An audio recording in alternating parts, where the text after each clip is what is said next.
NU didirikan itu untuk mengantisipasi berkembangnya faham Wahabi yang ketika itu berada di Saudi Arabia. Ulama kita mengutus satu komite yang dinamakan Komite Hijaz untuk mencegah supaya atharu Rasulullah, bekas-bekas Rasulullah, atharus sahabat, bekas-bekas sahabat tinggalannya di Saudi tidak dihancurkan oleh pemerintah yang kebetulan berfaham Wahabi.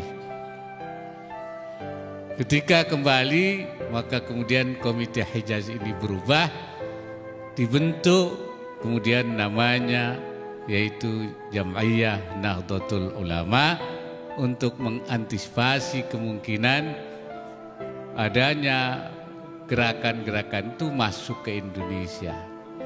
Sekarang ini justru bukan antisipasi, sudah ada di Indonesia.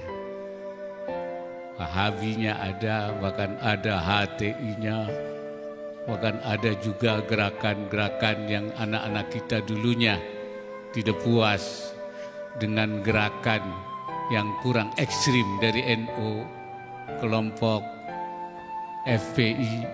Nah, mereka kemudian juga memisahkan diri atau keluar dari kelompok NU karena menganggap NU kurang keras, padahal bukan kurang keras, tapi NU bijak, ya, santun di dalam berjuang. Jadi kadang-kadang orang tidak bisa membedakan antara lemah dan bijak, antara lemah dan santun.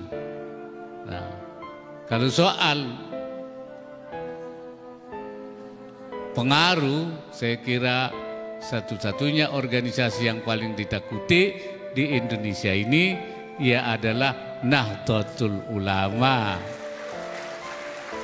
Yang lain tuh hanya puluhan ribu, paling banyak ratusan ribu.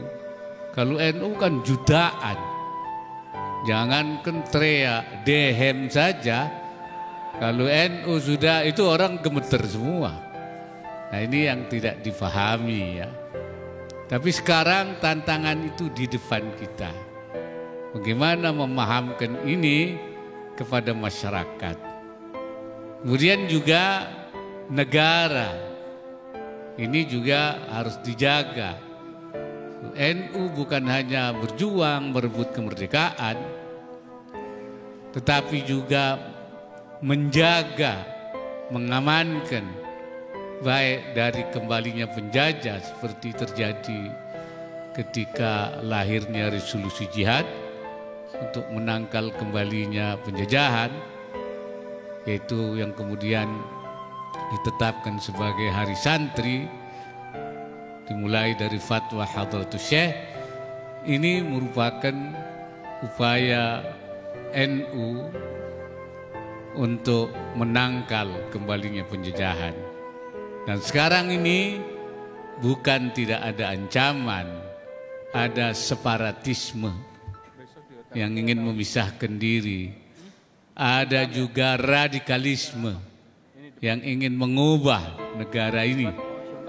Padahal negara ini sudah kita sepakati. Bagi kita NU, NKRI adalah harga mati, sudah selesai. Karena NKRI ini hasil daripada kesepakatan. Oleh karena itu, saya menamakan negara ini negara kesepakatan. Melalui Pancasila sebagai titik temu, sebagai kalimatun sawa. Undang-Undang 45 sebagai kesepakatan, ittifaqat wataniyah, kesepakatan nasional, ittifaqat akhawiyah, kesepakatan sama saudara sebangsa. Makanya Indonesia adalah negara kesepakatan. Ada yang menyebutnya sebagai Darus Suluh, ada yang menyebutnya Darul Ahdi Wasyahada.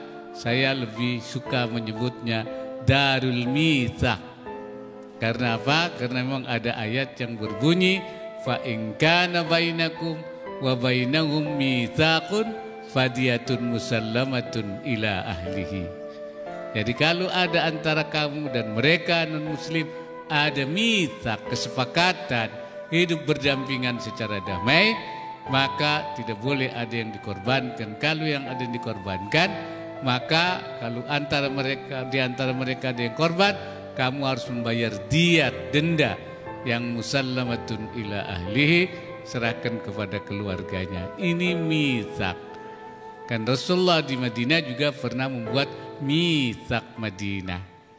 Karena itu kita harus menjaga dari upaya-upaya yang melanggar, yang mukhalafatul mitsak.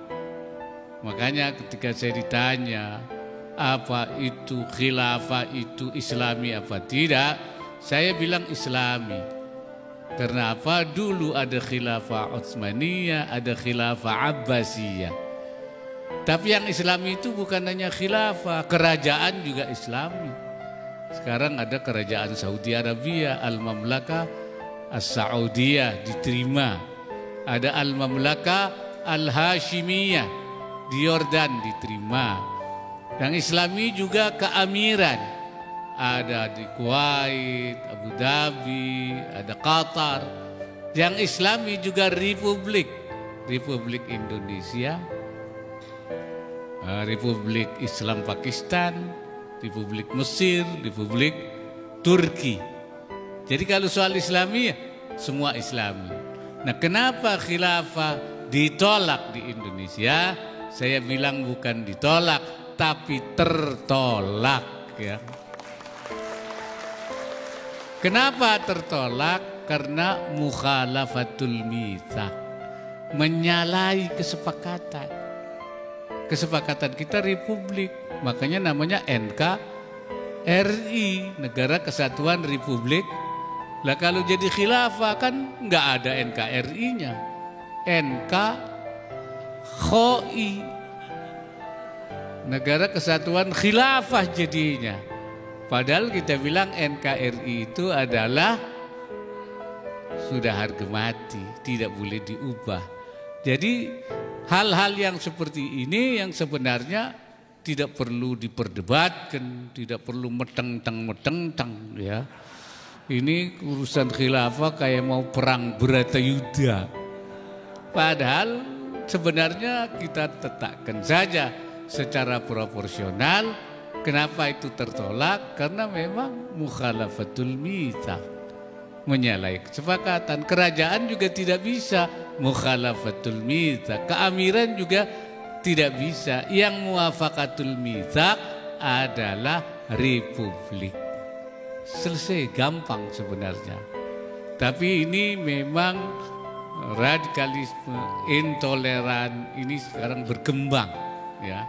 Bahkan sudah memasuki titik-titik yang bukan hanya dilakukan melalui dakwah, tetapi sudah melalui gerakan-gerakan politik.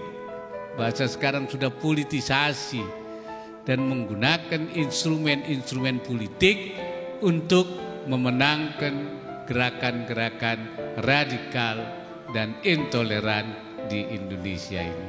Ini merupakan bahaya yang kita hadapi, yang harus dihadapi oleh bangsa ini. Disinilah NU itu harus muncul di depan.